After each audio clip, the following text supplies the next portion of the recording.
Let's do this. Big smiles. Let's go, Ty.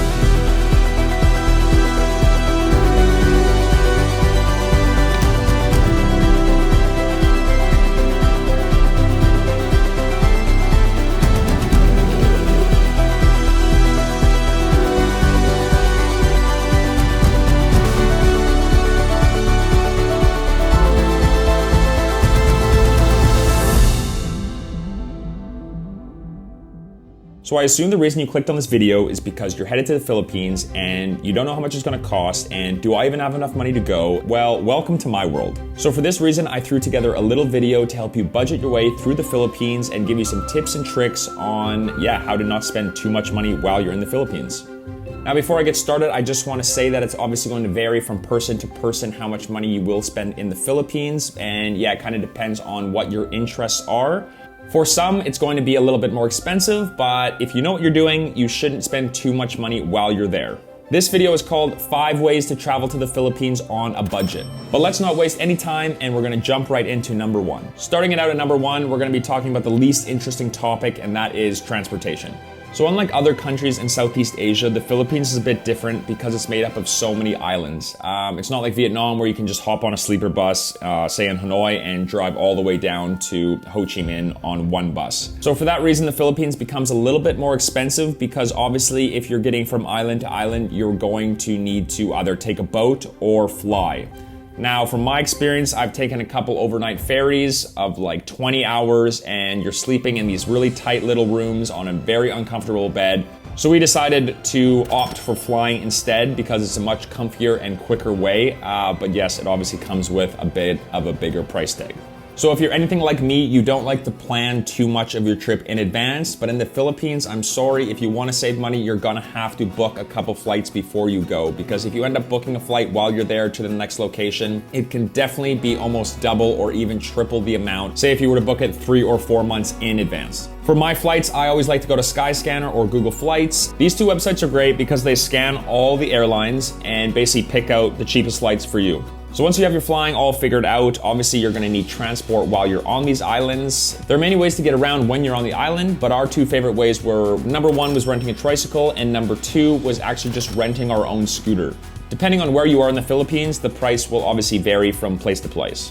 If you're opting for a tricycle, the only downside is you're always relying on someone else to have to come pick you up and drop you off at your location. So what we decided to do was actually rent a scooter, and that just gives you the freedom to go wherever you want, whenever you want. Go for the scooter. It's definitely the best way to get around the Philippines. Jumping into number 2 now, we are moving to accommodation. So what I've seen traveling around Southeast Asia is that the accommodation for the most part is very cheap, unless you're in the Philippines.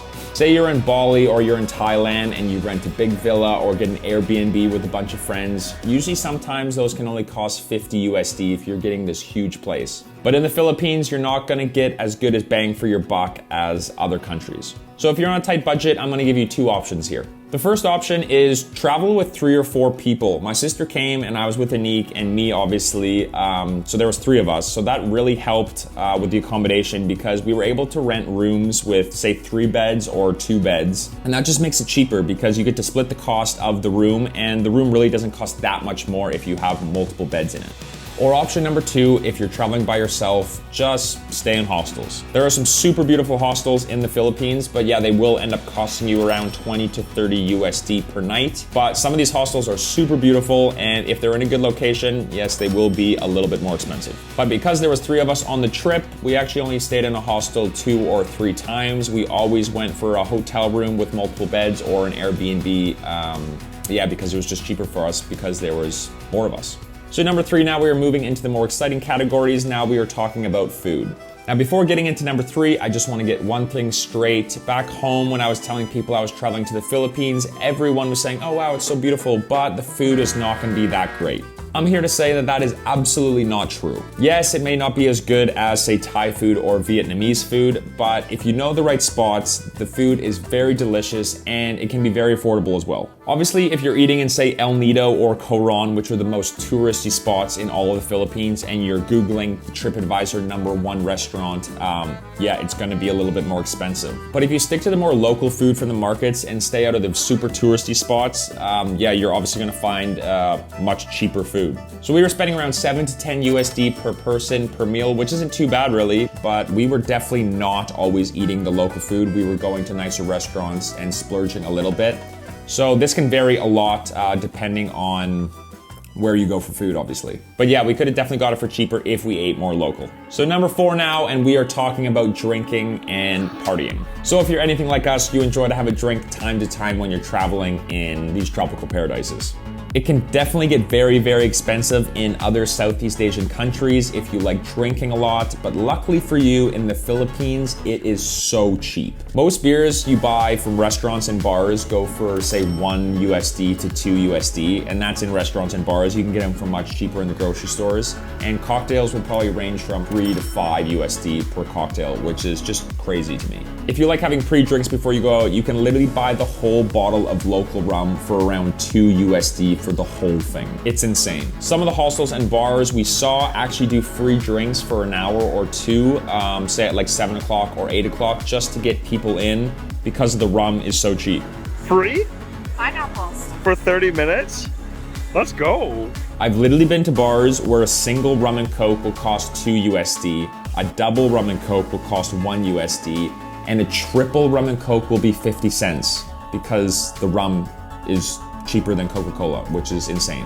If you like drinking and partying lots, the Philippines is the best place to go because in this category, it will definitely not break your bank. And finally, jumping into our last category, number 5, I've split this one into 2 parts. The first part is simply just travel in the off season. So June to October is the shoulder season, and this brings a little bit of a wetter climate, but way less tourists and much cheaper prices compared to, say, January to April.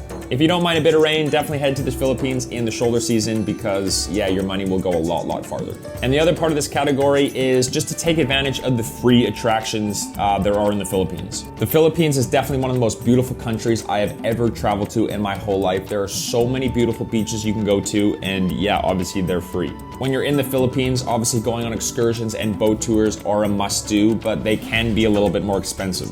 But if you're trying to save money, just stay in town, head to these beautiful beaches, go to these markets, and eat local food. The amount of money you spend while you're there obviously depends on who you are and kind of what you like to do. But I would say a safe number to bring to the Philippines, not including a flight there, would be 2,000 to 2,500 USD if you want to have a very, very good time. To wrap this video up, if you book your trip in advance, stay in hostels or share rooms, eat local, drink a lot of rum, and go in the off season, the Philippines will be a very, very, very affordable country for you to travel. If you've never been to the Philippines, I urge you to go because it's one of my favorite countries and I cannot wait to go back. So I hope these tips help to make your trip to the Philippines a little bit more affordable because, yeah, like I said, it's just such an amazing place. But like always, thank you very, very, very much for watching, and remember to have a day off.